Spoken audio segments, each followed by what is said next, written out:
Un autre vidéo encore. Alors, dans le fond, je vais vous montrer un peu là, comment nommer vos pièces. Parce qu'éventuellement, vous allez travailler sur le CAD, vous allez faire des pièces, donc qui vont être écrites ici. Là, vous voyez, bon, j'en ai ici A Small Bumper, BU, bon, là j'en ai F, là, tu sais, je dirais, l'année passée, on a eu un petit peu de misère en 2023, en fait, 2022-2023, à nommer nos pièces de façon uniforme.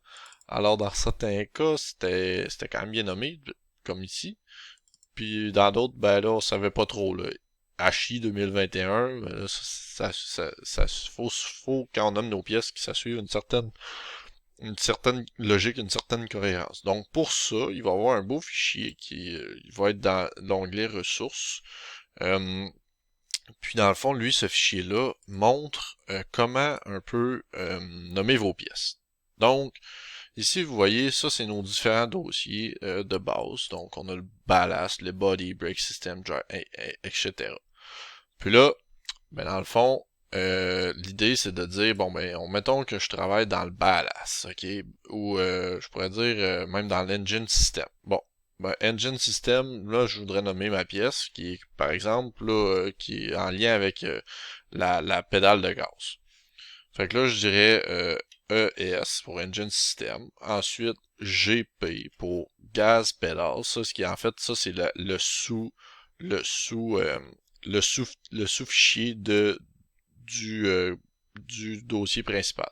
Donc ESGP, puis là après ça, ben ça pourrait être je pourrais mettre L pour left, si par exemple c'était à gauche ou à droite, probablement en fait dans notre cas la pédale se trouve souvent à droite, donc on mettrait right. Puis par exemple si c'était la première pièce, je mettrais 1, puis l'année 2023.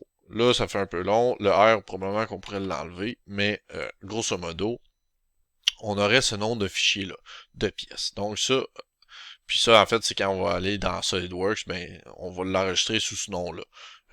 Puis éventuellement, ben, là, on va les rapporter ici. Là, vous voyez, il y a quand même une certaine logique. Là. FAX, sub actu, ben, front axle, support actu. Fait qu'on peut quand même mettre tu sais, des petits descriptifs là ici. Là, on voit support throttle, top, inf pour inférieur, top. K pour knuckle, tab pour une table de suspension. Fait on voit, il y a quand même, on peut quand même nommer un peu nos pièces. PL pour plate. Fait que là, on le voit ici, là, probablement qu'il y avait un PL quelque part. Ça serait à vérifier. On va, je vais clarifier tout ce fichier-là pour vous. Mais grosso modo, vous voyez un peu la logique. Ce qu'on veut pas, c'est support à break. Support frein talon, support à break. Ben là, on a deux pièces qui finalement, c'est pas la même chose, mais qui se ressemblent. Là, même marchepied gauche, on sait pas c'est quoi là, exactement. Puis, ben là, il y en a quelques-uns. Cover break 1, cover break 2, caliper feet, on le sait pas. Alors qu'ici, ben, on sait pas nécessairement plus c'est quoi, mais en fait, c'est que ça suit quand même une logique. Puis à ce moment-là, on est capable de retrouver plus facilement c'est quoi dans nos fichiers.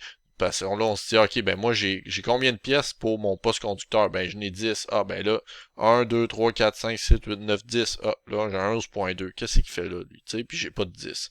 Vous voyez un peu la logique.